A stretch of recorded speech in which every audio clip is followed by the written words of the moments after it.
stupid reserve. 5, 6, 7, but that don't work. I got up so high, never came down. It's hard to see clear when it hits in the clouds. And every day I wait, thinking I can't wait. No, I can't wait till I can't see straight. I'm on drinking again.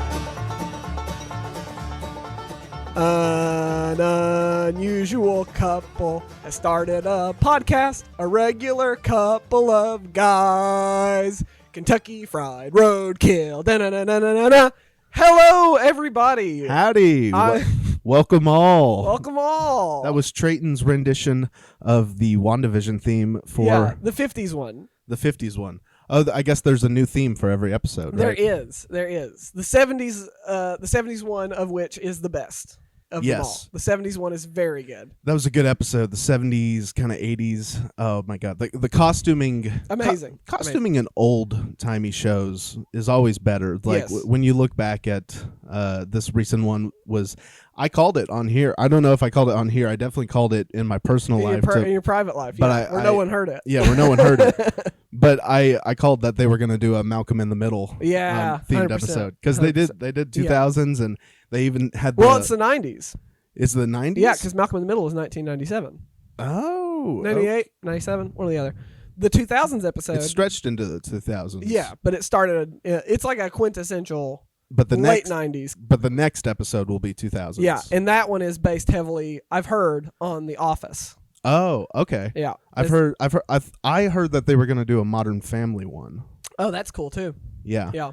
Essentially the same style. They're talking to the camera. Address, yeah. Which is very 2000 sitcom. Yeah. Yeah, we haven't introduced ourselves. Yeah. I am your Fry Daddy, Treyton Blackburn. And I am your Mama Muppet, Evan Pride. Ooh, I love that. That's good. Yeah. Evan and I think both of us, we have WandaVision fever currently. All right, so we should explain, because this episode is going to be released a couple days after when it normally would have been. Normally we release on Friday. We're recording on Saturday today, and it will be up by tomorrow, Sunday. Yep. Kentucky was hit with a little ice storm. Yeah, crazy. I mean, wild ice storm, in fact. Very similar to the one we had in 2009. And I heard that there was one in like 2003-ish. See, in 2009 and 2003, I was living in Pike County. And so I don't know that I've ever seen anything quite like this in my life. I mean, this was... Really? Yeah. I got up and rolled out of bed and like looked out my window because I heard it was supposed to ice. And Tara told me it was awful because she had gone to work. Yeah, the concept of an ice storm, if you're not familiar, it's like, you're like, what the fuck? Ice storm? It's going to rain solid, so it's going to hail? No, not hailing. It's like weird. It's this weird. Kentucky has really weird weather where it'll be -15 one day and then 103 the next. Yeah. And I guess what we got was like rain that froze as soon as it hit the ground. Yeah. And what happens was you look outside and it looks like it just is a winter wonderland outside. It's horrifying. It's horrifying because the trees are weighted down from the weight of the ice that has clung to their branches. I think it's beautiful. It's a full nightmare. It's like the icicles. Everything's like encapsulated in like an ice sculpture. Yes. It's really cool. And it looks like there's just fresh snow all around the ground. But really, it's like there's a hard layer of ice, and it's really fun to walk on. Listen, do you want to hear perhaps the most unethical thing I've ever done in my entire life? It happened to me because of the ice storm. Maybe. I don't know. It depends on how unethical it is. I mean, you know me, so it's got to be. Are we going to have to legally edit this out? Just get the censor ready, I think. But I was at home during the ice storm, and I was hungry. I didn't have much in the way of groceries, so I said to myself, I'm going to order something and have some other poor sap deliver it to me. Some poor DoorDash driver. Yeah, well, it's Postmates. Oh, Postmates. Yeah. Well, fuck them. Yeah, for sure. I drive for DoorDash, so Team DoorDash. Team DoorDash. Well, I remember that, so you can fucking drive Next ice storm, my ass will be out on the road. That's right. Your ass will with be your at my chicken house. curry. Yeah, exactly. So I called my order in, and the fucking Postmates driver first got lost on the way to my house. Did you text him? Were you like one of those guys who's like, "Hey No. man, I saw you pick it up 10 minutes ago. Where are you? No. Did you get lost?" So here's what happened. A lot. So Excuse you. I should have done that into the mic. Gross. A solid burp. Gross. I'm sipping White Claws. Sipping White Claws over here, and you know there ain't no laws. No laws. Anyway. Including burping into a microphone. So I didn't call. This guy tried to call me when he got lost, but my phone said it was a spam risk, so I didn't answer him. I never answer those, and No, I really like I that don't- Apple does that now. Yeah. But so spam risk didn't answer. So he texts me and he's like, "Hey, I'm lost, but I'm on my way. Can you give me directions?" Can you light a fire in your front yard? I just need some smoke. So I turned on my porch light. Please, there's only 20 minutes of daylight left. No, dude. It was like 8:30. It was full dark. It was full dark outside. It's like I'm fucked. And so I turned my porch light on. I typed out some directions, and I was sitting there, and I saw the car pull up. And because of COVID, I don't whenever I get something delivered, I just have them sit it on the stoop, and then I open the door after they leave and get it. Right? Yeah, that's what most people do. Yeah. So he's coming up, and I see him walking up to my fucking door. And I mean, this guy, he's probably in his 40s or 50s.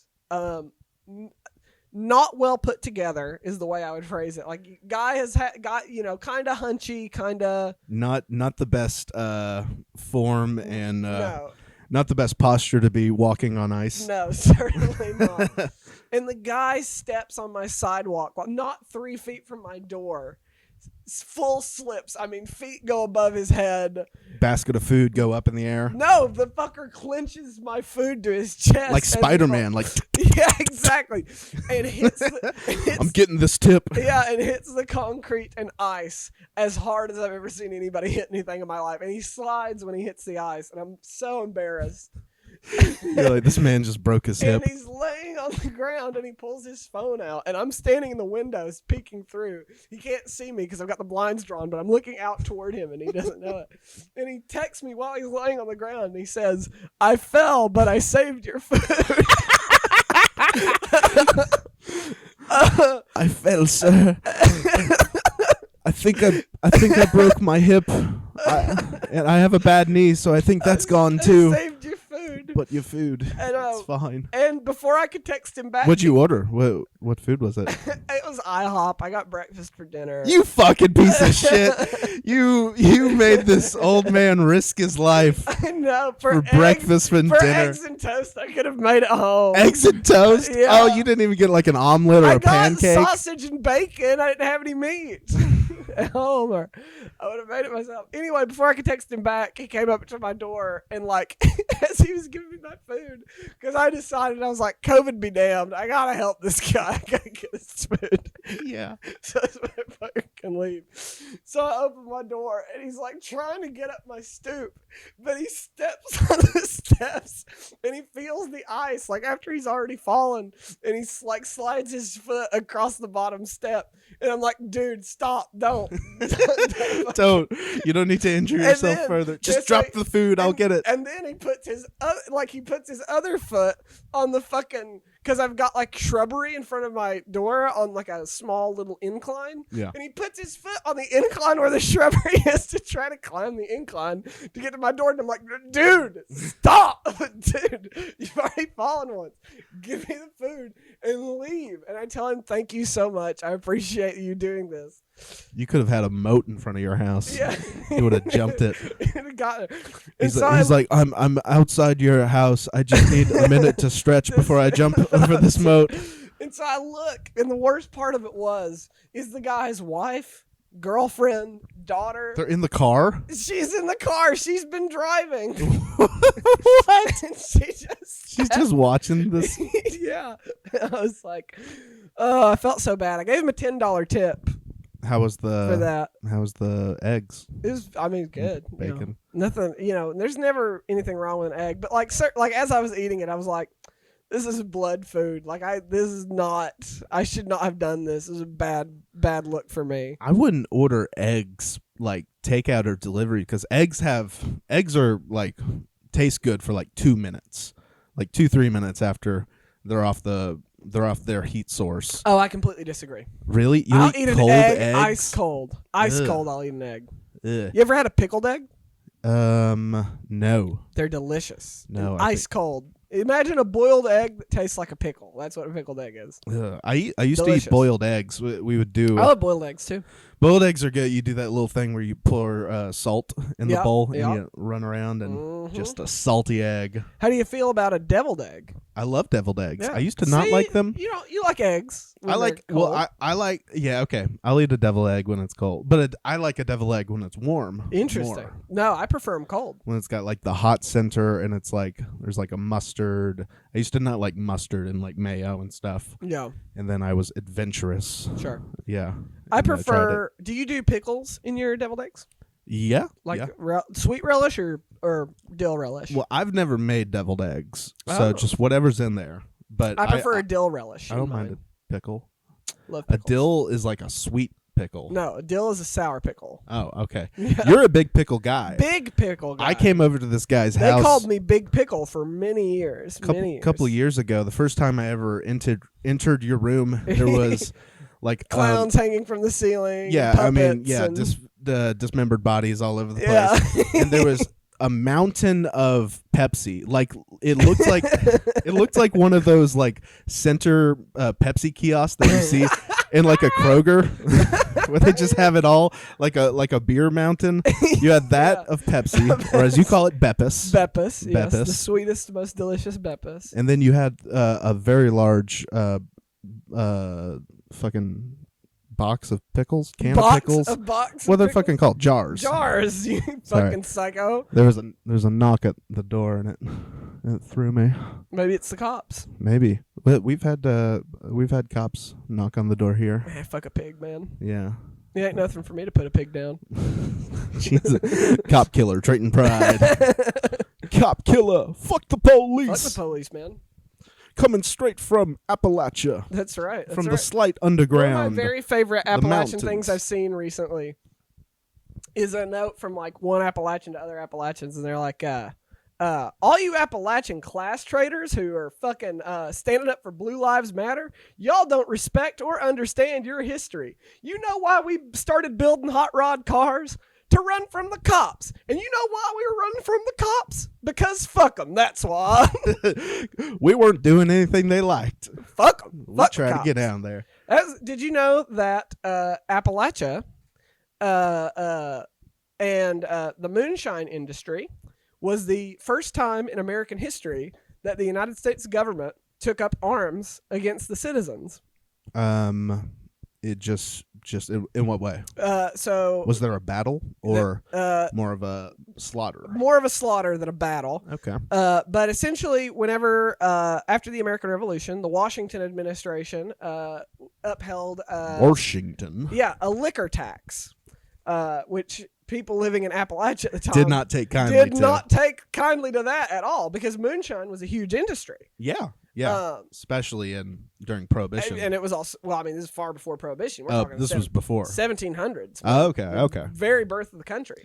Back when moonshine was just liquor. That's just like all the liquor you had. Yeah, that's all you had. It's like we have whiskey and we have moonshine. Yeah, it was very illegal to do it. And there we go. That one was right. so, into the mic. this started the Whiskey Rebellion, where people were like, we're not I've paying- heard of that. Yeah, The Whiskey Rebellion. We're not paying any fucking liquor tax. Fuck you.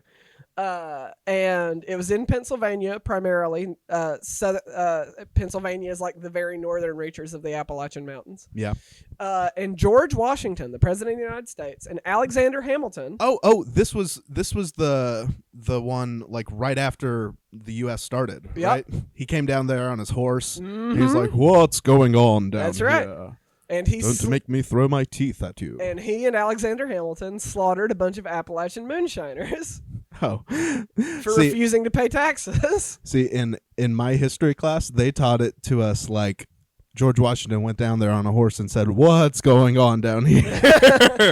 What's going on?" They left out the slaughter aspect No, of it. they killed. I think it's somewhere in the hundreds of casualties from the Whiskey Rebellions. People love their alcohol. Yeah, especially Appalachians. Especially Appalachians. Yep. Don't you think? My favorite piece of Russian history is that they chose like Christianity or Catholicism or whatever it was back then. Yeah. They chose it because they were allowed to drink. Yeah. It's like with Christianity they could drink vodka, and if with Islam they weren't allowed to drink any of that. Yeah. Well, here's the most interesting. So, or at least that's how it was explained to me in my history classes. Yeah. Which we have been over. Might have been a little flawed. Might have been a little. Yeah. So, you know what? Actually, I think this qualifies as an Appalachian anecdote. Woohoo! Welcome to the porch. Come over here and let Pappy Treyton tell you about the old days. Sit down in the old rocking chair. Right. Come here and let me listen. Nothing wrong with a good rocker, for sure. So, I love a good rocking chair. For a substantial amount of time, I'll steal one from Cracker Barrel. In high school, I was involved with the Hatfield and McCoy Arts Council, which was a group in southeastern Kentucky led by artists and local historians to tell the story of the Hatfield and McCoy feud in a historically accurate way. Okay. Do you want to briefly review the Hatfield and McCoy feud? Yeah. So for those of you who don't know, including me, I don't know, including you. So I know they were like post Civil War, two families. The Hatfields from West Virginia. It was like vaudeville, right? It was like early vaudeville. Wait. What? You said after what? After pretty much post Civil War. Post Civil War. When was vaudeville? Vaudeville was like the early 1900s. Okay, so predecessor to vaudeville. Yeah. Why vaudeville? I don't know. I have vaudeville in my mind. I'm thinking of because when I think of Hatfield and McCoy's, you see billboards for that whenever you drive down towards the southern coast. So if you're going to fucking Myrtle Beach, you're talking about like the fucking Pigeon Forge. Yeah, Pigeon Forge. They have all that shit. Yeah. That's much more joyful than what actually happened. Okay, please explain. Sure. So and allow me to interrupt occasionally. Of course, yeah. So two families, the Hatfields who were from Logan County, West Virginia, and the McCoys who were from Pike County, Kentucky. Okay. So Team McCoy. No. We'll talk. Okay, we'll talk. Oh. So there were. I love making early judgments when I've heard the first 5% of the story. First 5 seconds, yeah. So the start of the feud is really murky. A lot of people point to the hog trial, which I don't agree with that being the start of the feud. There'd been tensions before the hog trial. The hog trial. Yeah, we'll get there. But it really started with, so the Hatfield family primarily sided with the Confederacy in the Civil War. And Devil Anse Hatfield, who was the patriarch of the Hatfield family, fought with a Confederate group called the Logan Wildcats. Okay. Go Cats. Yeah. And what they would do is they would go over into Union stronghold Pike County. They would ride their horses across the river and burn down Union supporters' house, steal all their goods, and carry it back to Confederate camps in West Virginia. Okay. So maybe don't go Cats. Yeah, don't go Cats. These were very bad guys. Bad Cats. Yeah. So Asa Harmon McCoy, who was how do you just know like full names from history like I've been involved with Hatfield McCoy research and artistic presentation for several years. So this is all very This is part of your history. Yeah, well, this is very like surface level history for me. Okay. So, my mom listens to the podcast. She's like, Treyton's so smart. He just knows words and he doesn't trip over himself and he just knows what he's talking about. Listen, if your mom wants me to take her out to dinner, she doesn't need to flatter me. Learn about the Hatfield and McCoys. No, yeah, listen, hey, Sherry, if you're listening. Which she is eventually. It's you and me, huh? You want to go to dinner? Let's do it. Yeah, we can bring Jason to chauffeur. Absolutely. Right. So anyway, Asa Harmon McCoy was a Union supporter, a stalwart Union supporter, who also owned slaves, which made him a little bit of a hypocrite, but whatever. Mm-hmm. And he lived in Pike County. So the Logan Wildcats turn up to his cabin one day and essentially tell him, "You're a traitor. We are going to kill you. We're just not going to do it right now because we're here in front of your wife and children." Yeah, they're gentlemen about it. Yeah, well, Asa Harmon McCoy is like... It's like mafia shit. He was already sick. He was furloughed from the Union Army because he had been shot in the leg. Which was a death sentence back in the day. Yeah, and he wanted to re-enlist, but they sent him home for Christmas. So it's wintertime in Appalachia. Okay. He tells his wife, Patty, he's like, Patty, these guys will kill me if I stay here. I've got to go hide out in the mountains for a few days. So Asa Harmon McCoy gets on his crutch and he hobbles up to the mountains with a gun. And his slave, Pete, sent him food, brought him food every day because Pete knew where he was hiding. Well, Pete shows up a couple days later, and Asa Harmon McCoy has been shot in the head, and nobody knows who did it. Well, the McCoys and Randall McCoy, the patriarch of the McCoy family, who was also a Confederate supporter, but Asa was his brother. Okay. Asa and Randall are brothers. Asa supported the Union. Randall supported the Confederacy. Okay. Asa, Civil war within the family, too. Yeah. Well, that's why it was called the War Between Brothers. Yeah. Because brothers shot each other. Yeah, so the Logan Wildcats allegedly killed Asa Harmon McCoy. Randall was pissed. He was like, the Logan Wildcats killed my brother, and I have nothing for them but blood and dust. Few years passed. The Civil War ends. The Union wins. Mm-hmm. Devil Anse Hatfield leaves the Logan Wildcats, starts a logging business, and becomes crazy rich and successful from his timbering business. I mean, the man was like local royalty. He had so much money. Back in the day when you could make money off of wood. Yeah. So his cousin Floyd Hatfield, Okay. had hogs. He was a farmer who kept hogs. Now, the thing about hogs in the history of Appalachia is what they would do is hogs would get fatter if you let them go out in the wild and eat all spring, and then you would bring them, you'd bring them back for the winter to slaughter. So they would feed you all winter long. So Floyd Hatfield had sent out, they would put a particular, they called them clips, but essentially they would cut holes in this pig's ear and run them out into the mountains to reproduce and to get fat. Okay. Yeah. Sounds fun to be a pig. Yeah, until they fucking kill your ass. Till winter comes, yeah. Until winter comes. So they let the pig out. Floyd goes and rounds up his hogs. Randall McCoy from Pike County goes and rounds up his hogs. Randall McCoy's missing pigs. Randall McCoy is convinced that Floyd Hatfield has stolen one of his pigs. This is such an old-timey feud. Yeah, it is. He stole my hog. So he goes to Floyd Hatfield's house and calls him a liar on his own property. Which that's probably a big deal. Yeah. Huge deal to be called a liar on your own property. He says, that's my pig. Property's huge back in the day. Exactly. He says, those are my pigs. And think about it. Like, this is what's going to feed Randall's family for the wintertime. Yeah. That's like stealing part of someone's like mortgage or whatever. Yeah, and you got to remember the Hatfields. I don't think you can steal a mortgage, but the Hatfields are very wealthy, so and they can afford pigs. it. And the McCoys were dirt-ass poor. I mean, the McCoys had less than no money. Okay. So he's like, I'm going to take you to court over this pig. Get my damn hog back. Well, before they went to court, Floyd Hatfield killed and ate the pig Damn. that they went to court over. It's like they were going to court for fucking not possession rights. What's it called when parents are arguing? Custody. Yeah. But he ate the custody. He ate the thing you were trying to get custody of. So they go to a local magistrate by the name of Preacher Anderson Hatfield, who was very well trusted and very well respected through the community. Preacher Ants was the magistrate. Preacher Ants knew that, because the tensions had been bubbling for a few years already, Preacher Ants knew that if they let one side win, there was going to be a shootout. It was going to be a problem if either side won. Yeah.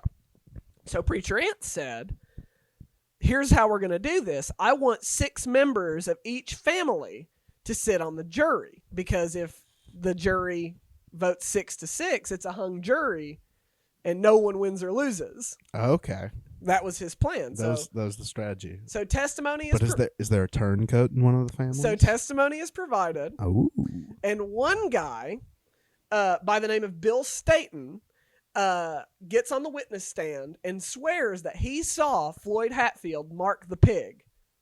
He swears it on the Bible and says that without a doubt that he pig ran his hand through the dirt and the ground, stuck it up that pig's ass. He checked his pig's ass. That's right. So they go into the jury room and they're arguing, and one McCoy, Selkirk McCoy, who worked for Devil Anse Hatfield logging company, votes with the Hatfields, and Floyd Hatfield wins the trial. Was that McCoy just fucking murdered immediately? So Selkirk McCoy, to avoid being murdered by his own family, threw in completely with the Hatfields, like became an adopted member of their family. Yeah. The Hatfield Protection Program. Yeah, exactly. So obviously the McCoys are furious and steaming. But the matriarch, she's the most interesting character in the feud. The matriarch are the McCoys. Aunt Sally is what they called her. Her name was Sally McCoy, but everybody called her Aunt Sally. Mm-hmm. Aunt Sally told the McCoys, you leave the Hatfields alone. We don't want any more of them. If we keep pushing this, it's only going to get worse for everybody. We're going to go to war. Yeah, exactly. So she's like, none of my boys and my husband, Randall, none of you are going to do anything to the Hatfields. Well, two cousins of the McCoys. 3 days later. Yeah, one guy named Squirrel Hunting Sam McCoy. Great name. And Paris McCoy. They're out in the woods. There's my firstborn, Squirrel Hunting, and there's my second, Paris. Well, Sam and Paris were their names, but they called him Squirrel Hunting Sam. Oh, okay. Yeah. So Sam and Paris were out in the woods, and who do they happen upon but Bill Staten, the witness from the trial? Oh. And I guess you can pretty well deduce what happened to Bill Staten. They ate him like a hog? They killed him. They killed Bill Staten. Okay. Well, murdered his ass. They killed Bill Staten in West Virginia. Okay. The magistrate in Logan. Wait, the McCoys killed him in West Virginia. And they're from Kentucky. Exactly. Okay. So before they could get out of West Virginia, they had to go stand trial with the magistrate of Logan County, Wall Hatfield, who was Devil Anse's older brother. Okay. This is so convoluted. Were there 10 people in these towns back in the day? Everybody's fucking... Everyone's related? Your nurse is my mother. So Wall Hatfield is the magistrate. He's got Sam and Paris in custody, and he's like, they killed Bill. I'm going to throw the fucking book at them. They're going to go to jail and never see the light of day again because they are murderers. And Devil Anse says, ho, ho, ho, ho, ho, Uncle Wall. That's what they called him. Even though it was his older brother. I don't know why he called him Uncle Wall. Ho, ho, ho, Uncle Wall. Here's what we'll do. You let Sam and Paris go, free of charge. Press no charges against him. You let them go, and this will be the end of it. The McCoys will see that we don't want to play this game anymore, and everything will be fine if we just let him go. And that's what Wall did. He let Sam and Paris go. They went back to Kentucky and minded their own business. Flash forward to the election fair later that year. Okay. Just a year flash forward. Yeah. I thought you were going to flash forward 100 years. No, flash forward just... My grandpa's. Flash forward a few years later. Randall McCoy's youngest daughter, Rosanna, meets a boy at the fair. Is this like a Romeo and Juliet?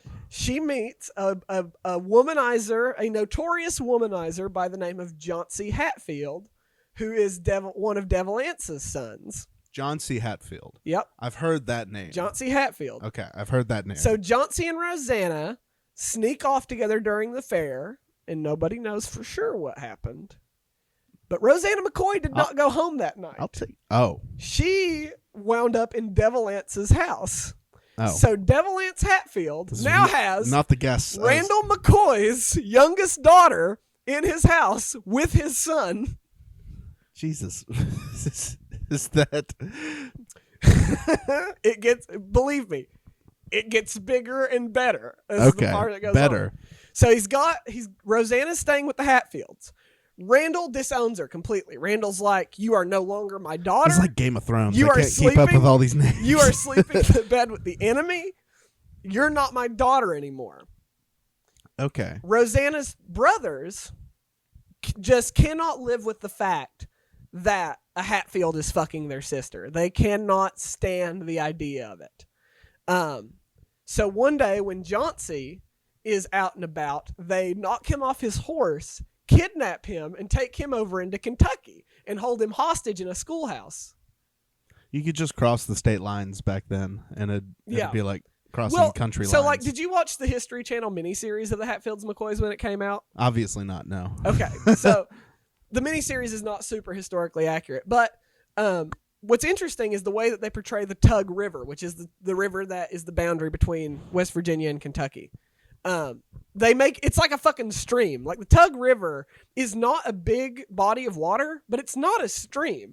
And what they would do is they would go to the shallow parts of the river and ride their horses across.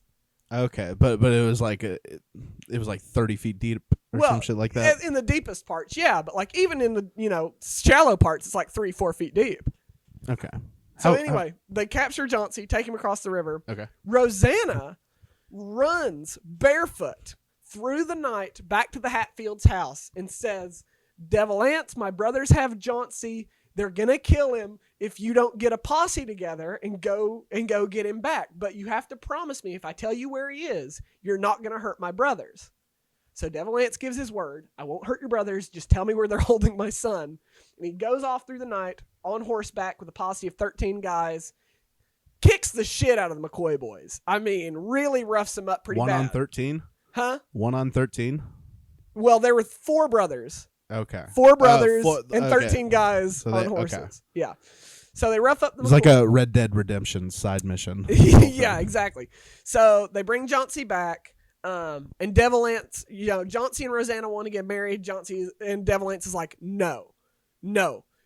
A, you're not going to marry this girl, and B, she's not living in my house anymore. She has to go somewhere else. So they kick Rosanna out of the house, and she goes to live with her Aunt Betty in Stringtown. And Betty was like known as a very kind-hearted, gentle woman who had no part in the feud. She, was very non-judgmental. Randall wouldn't have her. Devil Ants wouldn't have her. So she goes and lives with Aunt Betty, where she finds out that she is pregnant with Jauncey Hatfield's child. Okay. So it's a whole fucking film. So wait. This is not over. We're barely halfway through. Jesus Christ. So Rosanna, we're going to put a pin in the Jauncey Rosanna story for a few minutes. Okay. Election day. I'm pregnant. Year. Dun, dun, dun. Yeah. Meanwhile. Yeah. Election day the following year. Devil Ants Hatfield's younger brother, Ellison Hatfield, who supported the Union, is at the fairgrounds. Ellison was known as a very magnanimous, well-spoken guy, very well-liked, beloved in his family. Truly the baby of the family. And he is there at the fairgrounds drinking, having a good time. And one of Rosanna's older brothers, Tolbert McCoy, confronts him. Great name, Tolbert. Tolbert, yeah. I'm going to name my kid Tolbert. Tolbert McCoy confronts him about... apparently, Ellison had bought a fiddle off of Tolbert and never paid him. Who knows what the disagreement was over, but they get in this huge fight, and the other McCoy brothers jump in, Farmer McCoy and Bill McCoy. And Bill McCoy was super young at the time. I can't remember if he was like 13 or 14 years old. He was a kid. So Farmer Tolbert and pulled Bill him into the fight. So they're fighting this soldier, and he's mopping the floor with, trained Union soldiers, and these are just boys, and he's just fucking throwing them all over the place. Well, Tolbert pulls a knife, and then Farmer pulls a knife, and they stab this motherfucker 28 times during the fight. It's literally like West Side Story. Yeah, and Bill, the young one, pulls out a gun and shoots him. Well, the McCoy boys try to run. Sadly, Devil Ants and Uncle Wall, Ellison's 2 older brothers, are at the fair. Okay. Where this happened. They get on horseback. Every Hatfield in the 100-mile radius is on horseback looking for these fuckers. They capture them, and Uncle Wall, who is the justice of the peace, mind you, the person who's supposed to enforce the law, says, "Hey, you need to take these guys hostage back into West Virginia. That would be great if you would do that." Yeah. Get them out of my state. Yeah, but they get the wrong McCoy brother. Bill has successfully hidden And they get another one of the McCoy boys and take him across the river instead. So an innocent boy who has done nothing wrong is taken hostage. So news reaches Randall McCoy that his children have been kidnapped and have murdered. Well, he's not dead at this point, but have seriously injured Devil Ance's baby brother. So he goes to Pikeville to get a lawyer and the police to ride over into West Virginia to get the boys back. Well, Aunt Sally knows that by the time he gets a lawyer and gets to Pikeville, the boys will be dead.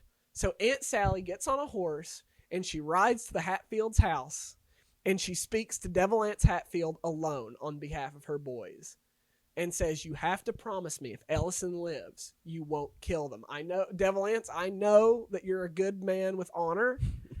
This is a mother coming and begging you on behalf of her children. Don't kill my children. I'm begging you. And Devil Ance swears the word. This is what he swears to her. He says, whether or not Ellison lives or dies, I promise you I'll bring the boys back into Kentucky alive. I promise. Wait, what? Whether or not Ellison dies, his baby brother. Okay. Whether or not he dies, I'll bring them back into Kentucky alive. I promise. So if he dies, I'll bring him back alive. Mm-hmm. Even if he dies, I'll bring them back to Kentucky alive. Okay. And to prove to you that I'm telling you the truth, I'll let you go and see him.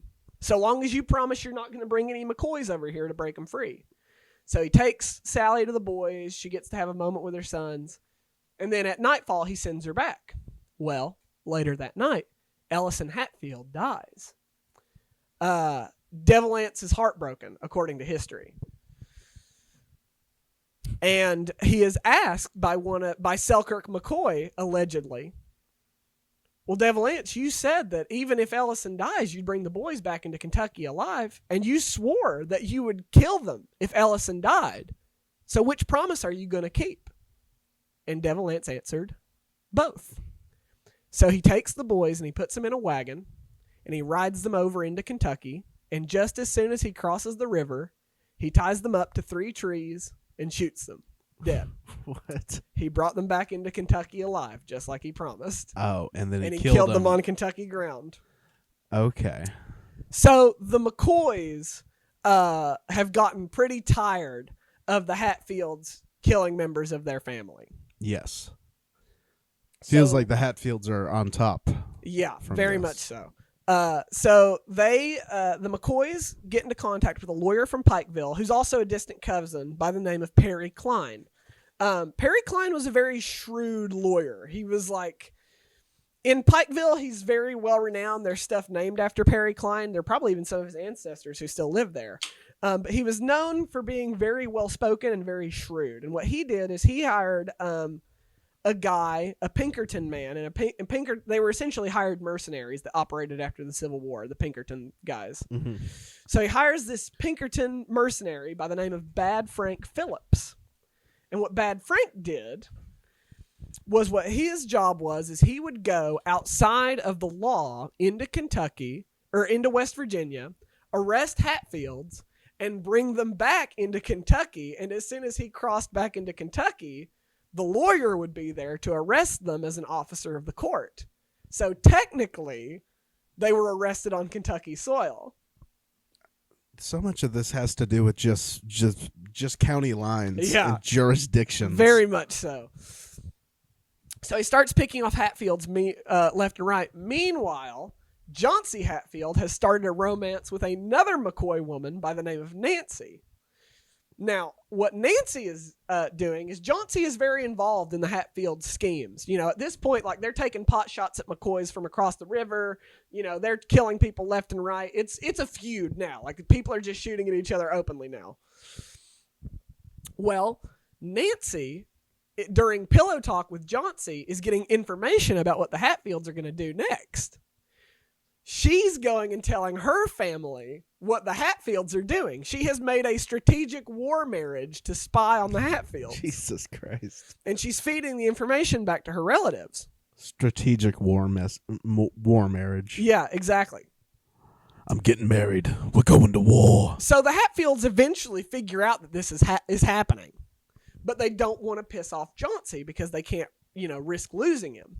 Yeah. So what they do is they wait for Nancy and Chauncey to be out of the house, and they go and brutalize Chauncey's sister-in-law, Nancy's sister, and Nancy's mom. I mean, they beat these women. Like, it is a true act of violence that is hard to articulate. Nancy's like, you're a dumb piece of shit. Never should have married you. This conflict isn't worth this. I'm leaving you. And after she leaves Chauncey, she marries the mercenary Bad Frank Phillips. There's too many twists and turns. I know. So, in the meantime, Rosanna McCoy has died along with Chauncey and Rosanna's baby. Okay. Sorry, Rosanna. She's lived a very sad young life. But so did the baby. Yeah, so even shorter, in fact. Yeah. But the feud is like really getting bad now. They're arresting, like they've arrested the Justice of the Peace, Wall, and brought him into Kentucky to stand trial. The Hatfields are getting pissed off that, you know, they're being hunted down. They take off. Devil Anse builds a log fortress in the mountains that he and his family live in, like a huge military compound. He starts raising black bear cubs and having grown adult black bears outside of the compound. Oh my God, he starts a bear armory. yeah. He starts. I swear to God, you can find pictures of Devil Anse Hatfield with his black bears. That's so West Virginian moat. Yeah, so he starts. We got a couple black bears out front. yeah. They'll turn around real fast when they see these fucking bears. Yeah, my bear never misses. My bear never. Yeah, you've got a gun. I've got a bear, motherfucker. So they get it together. They have a war council. The Hatfields are like, the McCoys are gonna keep fucking coming over here and fucking with us. Unless we do something to show them that we're not fucking around. Devil Anse agrees. Randall McCoy every year had a New Year's Eve party at his house where all the McCoys got together at one time. Devil Anse says, here's what we're going to do. What did they do at New Year's parties? I don't know. Back, sang like and 1700. They're like, corn. 3, 2, 1... Probably, yeah. Happy New Year. Yeah, Happy New. What year is it? So they're having a New Year's party at Randall McCoy's house, and Devil Anse is sick, and he says, "I'm too sick to go and do this with you. But what you guys are going to do is you're going to go to the McCoy house while all the McCoys are there together, and you're going to burn the house down and kill everybody in sight." Jesus Christ! That's what you're going to do. You're going to go and you're going to burn the house down. You're going to kill all the McCoys. So the Hatfields right across the border.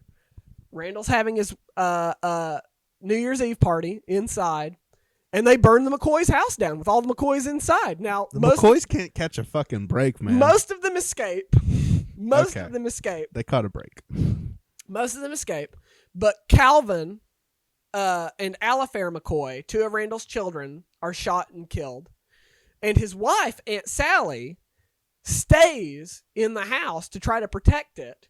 And is brutalized by the Hatfields. To protect the burning house? Yeah. And Randall runs off into the woods with the younger children. So the man of the family, which is very odd for the gender norms of the time, Randall takes the children and goes and hides up in the mountains. And Aunt Sally stays and defends the homestead. It's very odd. But they beat Aunt Sally.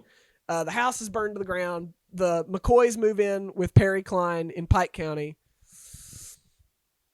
And at this point, the culture had turned against the Hatfields, right? Both West Virginia and Kentucky were like, something has to be done about the Hatfields. Like, this is not okay. They have a monopoly on murder. Yeah, so they have 8 Hatfields in custody in Kentucky. And they're the state, Pike County pretty much surmises, hey, somebody has to hang for all this, but we can't hang somebody that's going to cause the Hatfields to come over here and murder a bunch.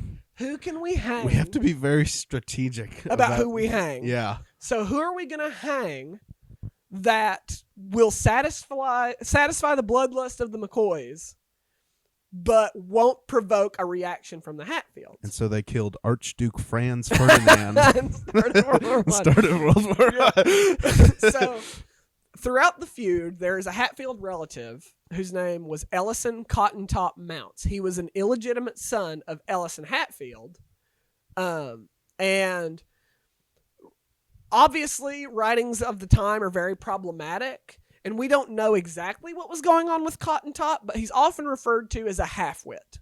Okay. Which was normally used to refer to somebody with who was differently abled, right? Yes.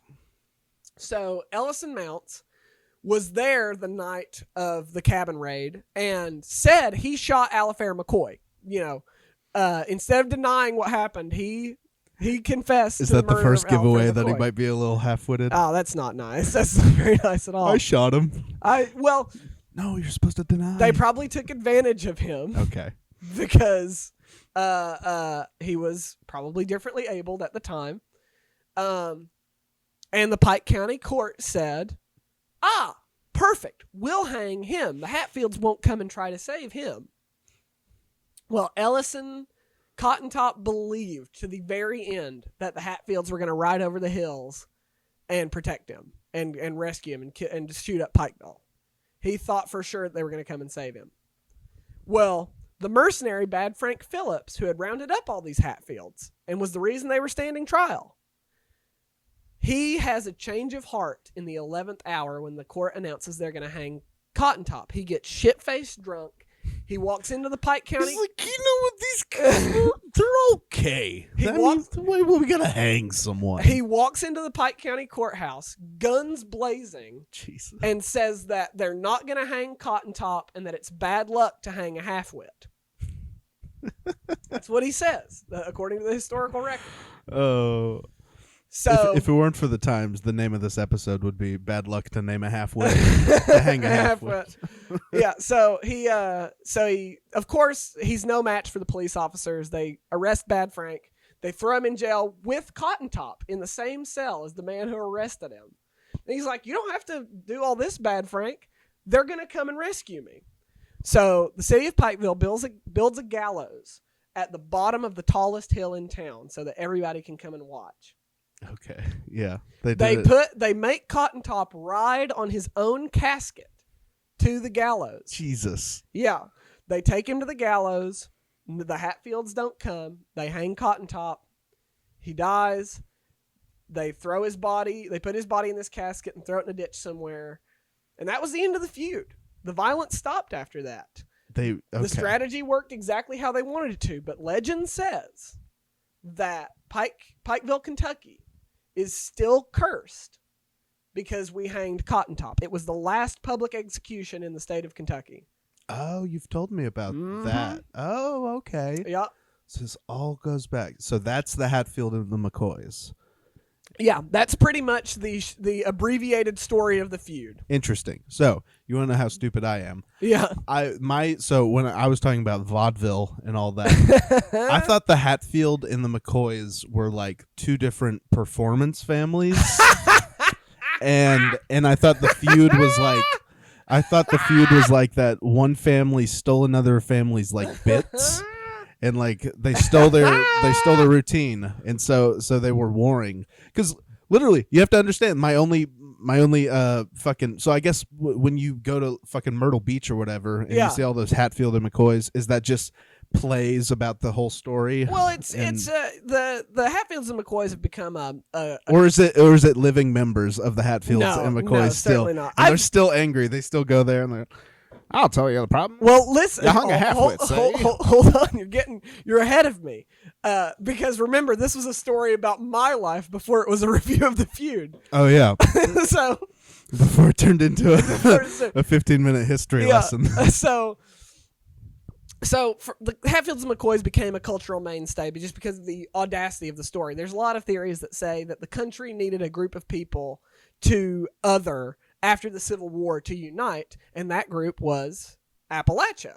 They were like, look at these fucking no-shoe hillbillies out in the woods shooting each other. Literally, there is a newspaper, I've seen it, from New York City that talks about the Hatfields and McCoy feuds while it's going on, and it said they call them, it's a picture of all the Hatfields that have been arrested, and it says, the American Savages in Chains.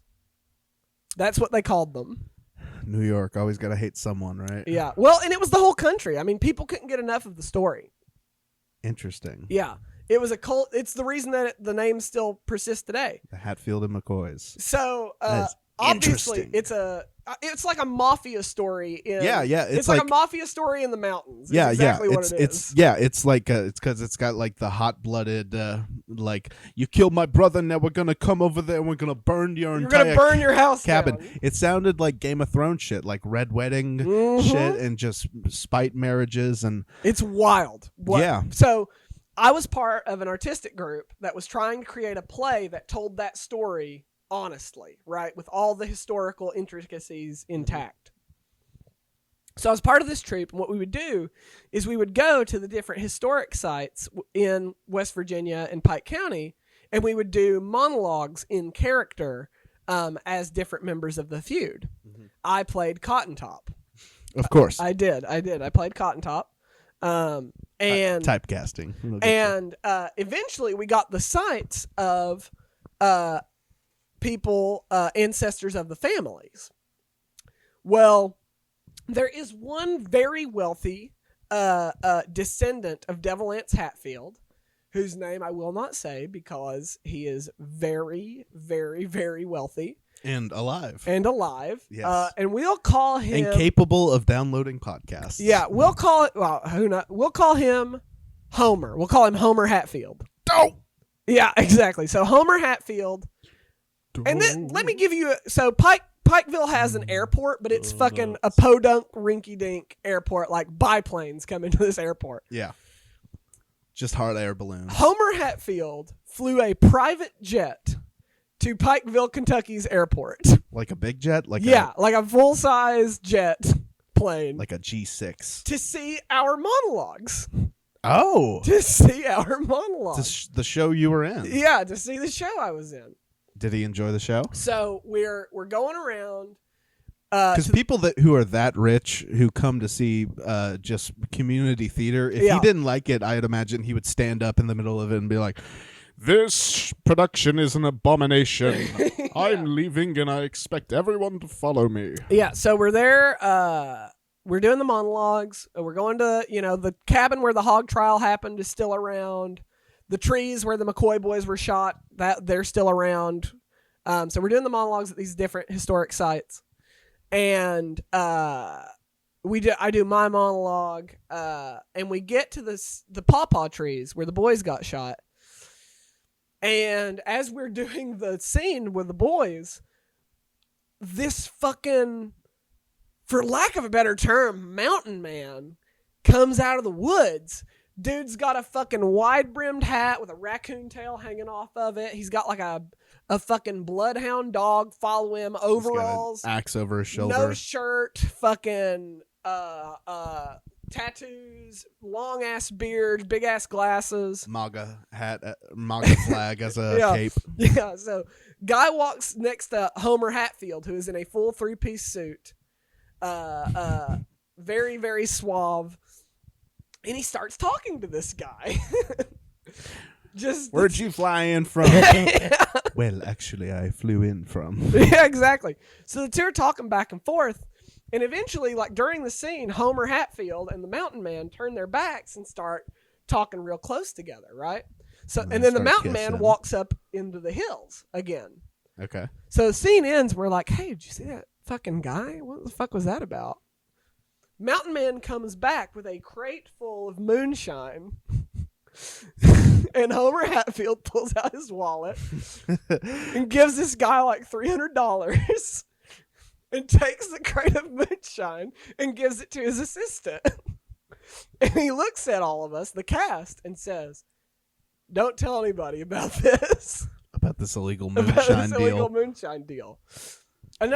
Was he just there for the moonshine? I don't know. Also, during that day, so my director told us to stay in character the whole time.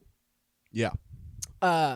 Which for most people was super easy, but I was playing a differently abled character. Yeah. So it was super, super easy for you. Hey, that's not very nice. That's low-hanging fruit. That's low-hanging fruit for sure. But anyway, I was playing this character and I had my mannerisms and I don't want to do You're walking around like Forrest Gump. Yeah, exactly. And this I'm sitting by myself on this rock And Homer Hatfield walks up to me and he says, "Hey, bud." And I'm like, I'm in character, "Hello, how are you?" You don't have to. No, I'm not gonna. I don't want to do the voice. But I'm like, "Hello, how are you?" And he's like, "I'm good. I'm good. Can I ask you a question?" I'm like, "Sure, absolutely. Anything you want to know." And he points down to the bottom of the hill we're sitting on. There's a single wide trailer, all beat up and fucking, filled with meth and babies and Mountain Dew and all that stuff. Yeah. And Homer Hatfield's like, "Does everybody around here live in a house like that?" I said, "Well, no, but a lot of people do. They can't afford to live anywhere else." And he's like, "Huh? Well, that's very interesting. That's very interesting." And he reaches his hand out to me to shake my hand. He says, "Well, I sure do appreciate what you all are doing for us, and I appreciate you taking the time out of your day to do this for us." And I said, "Oh, it's no problem at all, sir." And he shakes my hand, and in his hand, I feel dollar bills. And he walks away from me. I look down my hand, and the man has given me $200. Well, I put it in my pocket, and I walk away naturally. Yeah. And we traveled to the different sites in these vans. You go and buy some meth babies and Mountain Dew. Yeah. So I go down to the van as quickly as I can before he realizes what the mistake he's made. Yeah. And I get to the van. I'm like, "Guys, look, the fucker gave me $200. And they're like, "What? I didn't get any money." And I'm like, "Fuck you," you know? Like, that's blood money. So the cast is in one van, and the people on the tour are in another van. And the local historian, we'll call her Granny Meanus. We'll call her Granny Meanus. Granny Meanus. Granny Meanus. That's what we'll call her. So Granny Meanus and Homer Hatfield come walking down the hill together. And Granny Meanus was the historian who was in charge of the whole shebang. I mean, she's a brilliant woman. She's done all kinds of research. She's 100 years old. She walks she doesn't use a cane. She uses a full walking stick. She's walking down the hill with Homer Hatfield. And Stephanie was the director at the time, who she was walking down the hill, and Homer Hatfield says, Granny, I just think it's amazing what Stephanie does with these kids. I mean, it's really amazing." Granny Meanus is like, "Oh yeah, she's great. I mean, the work that they're doing is really, really something special." And he's like, yeah, especially the work she does with these special needs kids. I mean, it's amazing. To getting him to learn all that material. Granny Meanus says, "I'm sorry, sir. Who are you talking about? What do you mean differently, like special needs performer?" And he just he says, pointed his little Mr. Burns finger over towards you. He says, "The little guy playing Cotton Top. He's special needs, isn't he?" And Granny Meanus says, "Treyton? Honey, Treyton's only special to us." And he says, "I just gave him $200. And she said, "Well, you'll never see that again." And she was right. He never did. But because of that, the next stop, he came and found me, and he was like, "Hey, buddy." Very different energy. And I was like, "Hello, sir." And he was like, "Listen, I want to let you know that I respect this. I'm having a dinner, a fundraising dinner in Logan County later tonight after the show. I want you to come and perform." And I was like, "Yeah, we would love to come and perform." He's like, No, not the whole cast. I want you to come and perform. Just your one monologue? Yeah, just my one monologue. He's like, "I want you to come to my dinner and perform." So I tell Stephanie, and she's like, "Call your mom and tell her that you're going to be with me for the rest of the day." So we go to this, easily the fanciest dinner I've ever been at. I'm in my costume, which is like overalls and work boots and a flannel shirt and a wig because he was blonde and I had this blonde wig on. Yeah. I'm standing there and I'm like, how did I get here? Like, what were the steps that led me to this place? And I go in and I perform this monologue for all these rich people, and they tip me. Did they think you were special needs? Yes! Which is very flattering as a performer, but also, do you just give special needs people money all the time? Yeah. I guess that's what rich people do. I made $500 doing that monologue. Damn. Yeah. It was my first paid gig as an actor. Yeah, I recently had my first paid gig as an actor. Oh yeah, what was it? Yeah, I drove up to North Carolina. Elon, my buddy Tate Becker, goes to school there. He's a film major there, and he is, I guess he's in their BFA program. Sure. And so they're filming this, I guess their thesis, their like project thesis. Mm-hmm. And I'll give a shout out to the people down at Elon who were on set that day. That was very nice. It was awesome. I came in, we drove up like to the top of a mountain through like a blizzard. I was asleep the whole time. Yeah, my buddy was driving the whole time. And apparently we were like going off road, and like he didn't know what lane he was, and there's slush everywhere, and I was just catching Z's. But yeah, it was a good time. It was what was the role? The role, it was like a field reporter. It was that's like cool. Yeah, it was like, so tell us you're doing this. And it was the story is, it's called, I don't know the full name of it. It might just be Fred Irving. It's about Fred Irving, who's this old bus driver who got hit by his own bus. Hilarious. Is it not supposed to be funny? No, it's supposed to be okay, funny. good. It's they originally Tate was working on, we were actually working together on this kind of this project about Boy Scouts and this film or whatever, but they had to kind of pivot because of just COVID. Sure. And documentaries are, it was a lot of B-rolls, individual interviews. They figured it would be easiest for COVID, and it was very COVID safe. We followed all the rules. Regulations. It's so cool. We do theater shows. We're theater majors down here, or at least I am for now. Down here at UK, and whenever we do shows, we follow all like the union rules and the union rules stuff. Like don't touch that. That's not your prop. Get over there. You're not supposed to be over here. All that, and it's exactly that over there at Elon on the film set. Is everybody has their job. It's I went to like people were like, hey, we're coming through here. Can someone grab that chair? And I like went to like move a chair just to help. And they're like, don't you fucking touch that chair. That is not your job. You will get in trouble. We'll get in trouble. We'll have to kill you. We'll have to kill you. The whole fucking thing. But bury you in the snow. Yeah. Oh, but that's not the thing. So it's a bus driver who gets hit by his own bus, and then he wakes up with this vision that he needs to circumnavigate the globe in a canoe, to be the first person to Magellan the world in a canoe. Yeah. So that's gonna get really hard with the oceans, I think. yeah. His whole goal's like, I don't want to go into the script, but so check out that whenever it comes out. Yeah. The boys down there, at Elon, and the ladies. I've never done film, right? It's a much more intimidating art form, just or at least to act in, because you're in front of a camera. And I know there's this whole thing where it's like, what? Well, you're doing theater, you're going out there live, and you have all those eyes on you, and you can do it. And it's like in film, you can perfect it, and like all these different things. But that's kind of where the struggle lies, because with theater, you only have to do it once, right? And if you mess up, you mess up, but they'll never know the difference or whatever. Yeah, exactly. You go out there and you just give it your best, and normally you've been working around in that, like with everybody on stage in that environment for months ahead of time. Film, you just learn your lines, you come in, you meet whoever you're acting with, you sit down, you do it a couple times.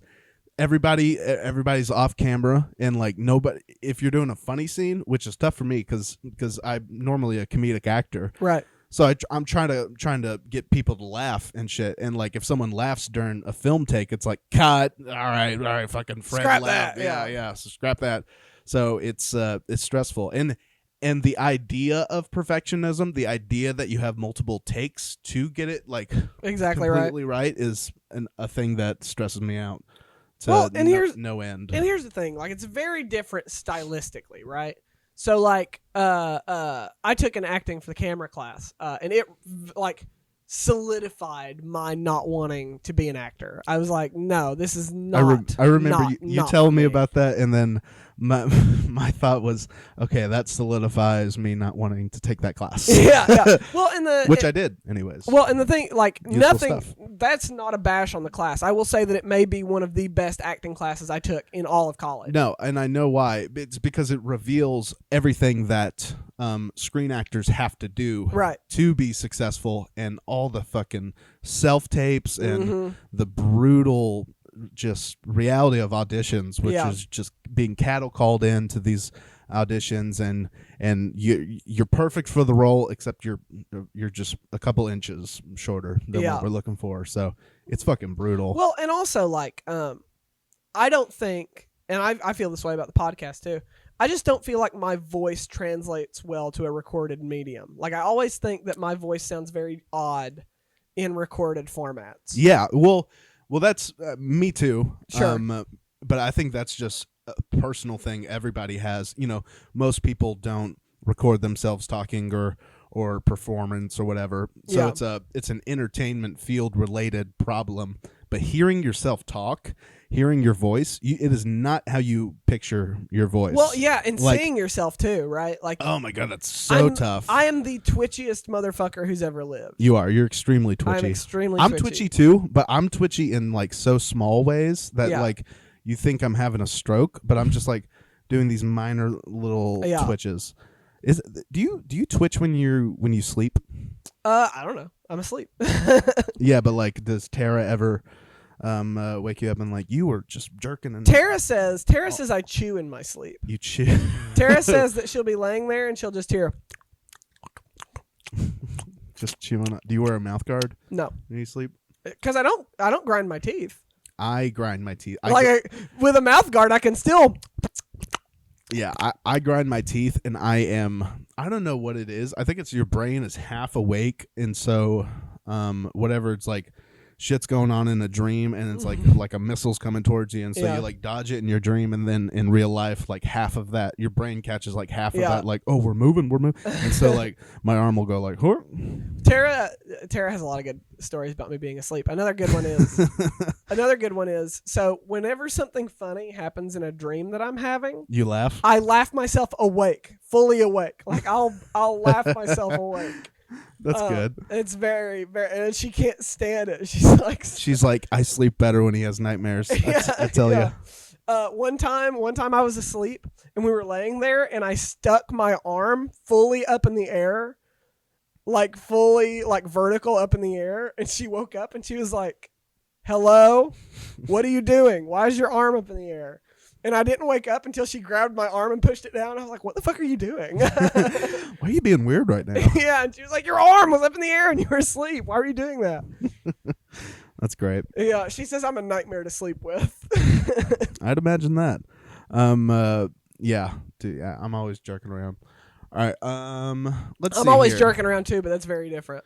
So we've been recording for a little bit here. Let me talk about. Okay. So I have very smooth transition. Yeah. I mean, the most beautiful transition what the fuck we've ever done. Oh, because I've been staring at this of my. It's like, Jesus, I didn't know Treyton was gonna give his 9th grade history essay when I got him started. No, I did. I really didn't know how extensive that would have been. That was gonna be. Yeah, it's almost like it's a major historical event for my community that I didn't know anything about. Yeah. That you know everything about. Well, I wouldn't. Well, maybe not everything. I think I know a lot about it. I think it was a good historical lesson. Whenever the history teachers are listening to the podcast, they'll let their kids listen to this is part. Kentucky Fried Roadkill. Yeah. We do like to focus on Kentucky history. We do. And you know what I realized? The Kentucky history, that aspect of this podcast, that's all you. It's pretty much, Kentucky history, Appalachia history, and then you throw it back to me, which from the Louisville perspective, I don't know anything that's going on. Well, to be fair, I don't know much about it's like central and western Kentucky. Like my neither do I. My history and that's where I'm from. Is very regional. I know a lot about my community, but you got to understand that history is such a cultural touchstone for where I'm from, right? Like if there is a dedication to knowing. Yeah, people from Appalachia who I've met always are very passionate about Appalachian history. Oh, the and whole culture. Things, yeah. Culture, your community, the whole thing. It's cool. And It's like your mom, right? Like, hey, I can talk shit about my mom, but if you fucking talk shit about my mom, I'm gonna fucking we're gonna have a problem. I'm gonna smack you. Yeah, exactly. Yeah, It's that that's same exactly kind of what it is. thing. Well, I've been looking at my notes. I don't know how to shoehorn this story in, but I do have to say, I don't. So, there was my parents over the weekend. Who are lovely. Yes, lovely people. I was driving home from Elon, and they sent me a video from our Ring Cam. Okay. Which And- is the doorbell thing, right? Yes, there's a little camera on the doorbell, and it catches a lot of movement. It just films out into the street, so you can see everybody who walks past the house in the morning, and it records throughout the whole day, so you can just go through. Yeah. So sorry, I like my brain is telling me where this is going, even though it's probably not right. well, so they sent me this short little video clip. And what it was there's this old man, 100 years old. probably 40, 50. Oh, like the old then. Well, yeah, that's why I started laughing because in my Your mind, dad's probably 40, 50. my dad's 50. So, so and he's the Jason, old man. I wouldn't say that about you. He's the old man. He owes Moses $1, the whole thing. The fucking yeah. So yeah, this 50-year-old man. if you're above 25 in my mind, you're old. You're I'll be fucking, 25 this year. You are about to fucking apply for your 401k. Then you're about to splurge God, out I your, wish. your Quit work. retirement benefits. I wish. But yeah, anybody older than me is old. So there's a 40-year-old, 50-year-old man walking down our street, and he's walking, a bit kind of like a penguin, kind of that hobble step. Yeah. And it's fucking cold out in Kentucky right now. Yeah. The podcast is late because there's an ice storm. Yeah. It's fucking like I killed a polar bear on the way over. Yeah, we're ice fishing right now. Yeah. So it's fucking cold out, Yeah. and he's got his coat on, and he's bundled up, and you can see him look around, and he looks towards our house, towards where our van is. Uh-huh. So he dips behind our van, kind of up our driveway, and goes. You can't really from the camera. You can't really see what he's doing much past the front of the van. Yeah. But he dips behind the van. Uh-huh. He's back there for a couple minutes, Uh-huh. and then about 2 or 3 minutes later, he just walks out past the van, much lighter in his step. Much lighter in his step. Carrying himself much more confidently. Because he pissed on your van. I wish. What? The next picture I get is just a big old picture of a human turd. not only right behind our van, but like a little bit on our van too. Like a little bit of the bumper. So I guess this man, he was just... He shit on your van. He really had to shit, and he just fucking squatted. I guess he used like the little back bumper as like a little seat. Dude. And some of it just caught there. Yeah, so, and there's this fucking poor picture of my dad cleaning up after this man. He's wearing gloves. My dad's in a fucking goddamn hazmat suit. Oh, no. So my point is... Jason, I'm so sorry. So my point is... Oh, my God. Sir, if you are listening to this... which he's not. Which he's not. Right. But maybe he is. You never know.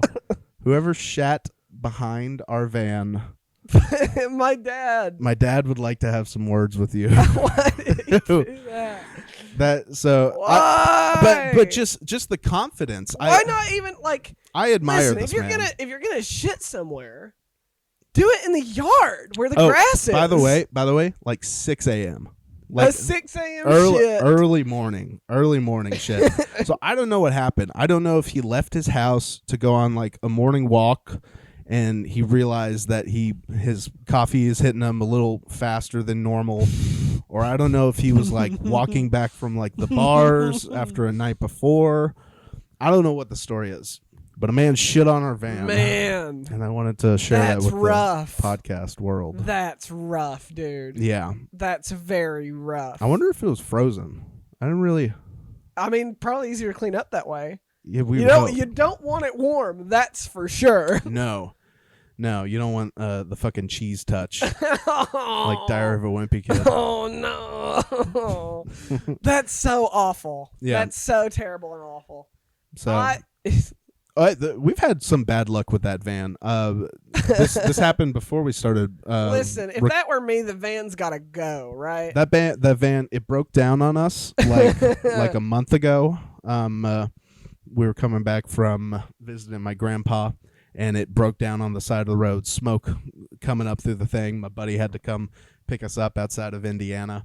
Oh no! And then a couple months before that, my brother was driving it, and he was just picking up like a pizza or something, and the back window just exploded. What? And he like, the theory is that it was a gunshot. It was a bullet. Sure. That smashed the back window. Yeah. Because like I think he did the whole like gathered ring cams and shit like that. The whole thing. It was like late at night. It was here downtown Lexington, just picking up a pizza, and he was like the only car on the road, and his back window just exploded. Yeah. So thank God that's all. Yeah. Yeah.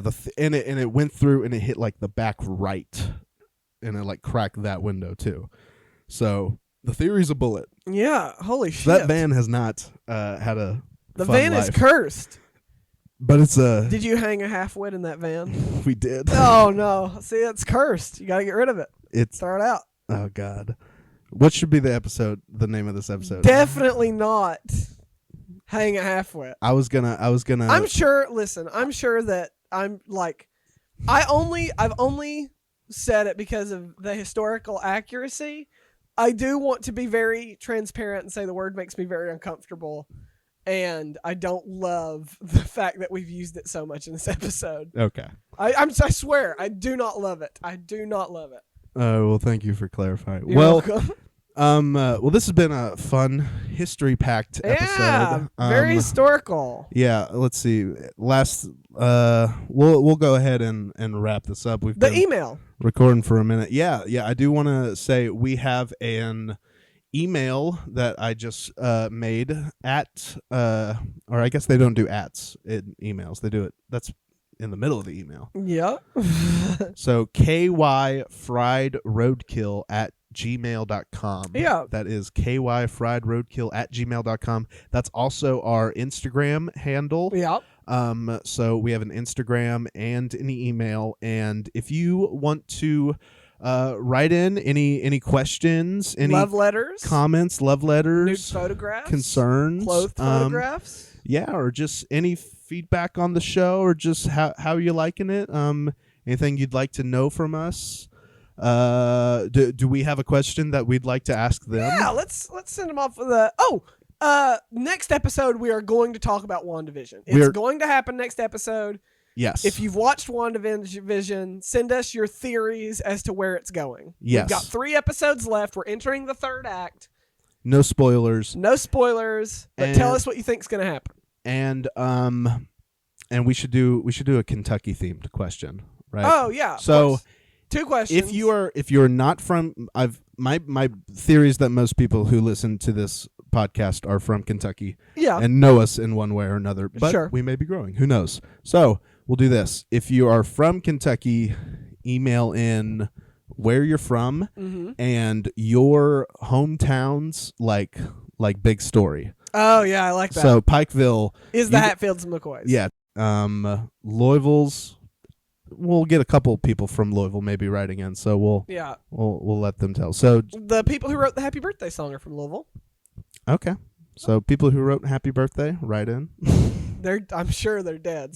Almost certainly dead, yeah? They've had a lot of happy birthdays since then. They have, I guess so. And if you are from outside of Kentucky, write in with an outsider's perspective of how you view Kentucky. Yeah. Yeah. What do you think we're getting up to down here? What do you think we're getting up to? I mean, up here. Surely after the fucking Senate acquittal today, we're going to get a lot of Mitch McConnell hate from the outside perspective, huh? Yes. Trump, I didn't vote for him. Trump got acquitted today. He did. But yeah, with a 57-43 vote guilty. Yeah. I think they needed 10 more. They needed 17 was the magic number. I'm surprised as many Republicans flipped as they did. I'm not. They tried to kill them. I am shocked. Frankly, I am not shocked. Nothing ever happens in this country worth a damn. That's fair. So, thank you for listening to this episode. We love you, big. Of Kentucky Fried Roadkill. I did the sign off last time. Yes. So you want me to count you in?